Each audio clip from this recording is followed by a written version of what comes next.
بسم الله الرحمن الرحيم. إنا أرسلنا نوحا إلى قومه أن أنذر قومك من قبل أن يأتيهم عذاب أليم.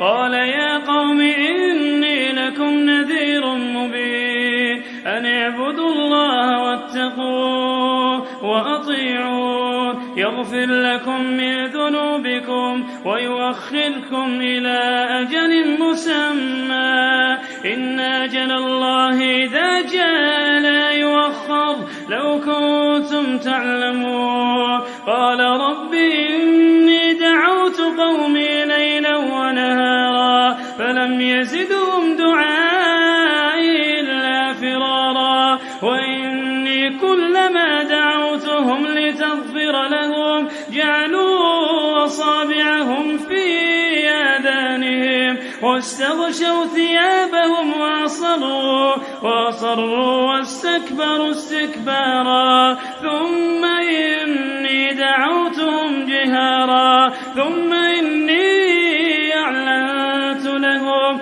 وأسررت لهم إسرارا فقلت استغفروا ربكم إنه كان غفارا يرسل السماء عليكم مدرارا ويمددكم بأموال وبنين ويجعل لكم جنات ويجعل لكم أنهارا ما لكم لا ترجون لله وقارا وقد خلقكم أطوارا.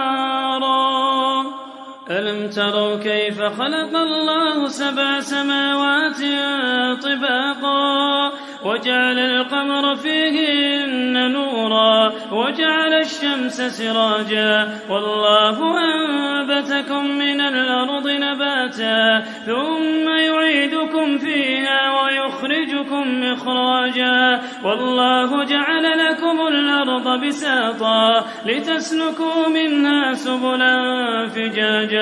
قال نوح رب إنهم عصوني واتبعوا من لم يزده ماله وولده إلا خسارا ومكروا مكرا كبارا وقالوا لا تذرن آلهتكم ولا تذرن ودا ولا سواعا ولا يغوث ويعوق ونسرا وقد أضلوا كثيرا ولا تزد الظالمين إلا ضلالا مما خطيئاتهم مغرقوا فادخلوا نارا فلم يجدوا لهم من دون الله أنصارا. فقال نوح رب لا تذر على الأرض من الكافرين ديارا إنك إن تذرهم يضلوا عبادك ولا يلدوا إلا فاجرا كفارا. رب اغفر لي ولوالدي ولمن دخل بيتي مؤمنا وللمؤمنين والمؤمنات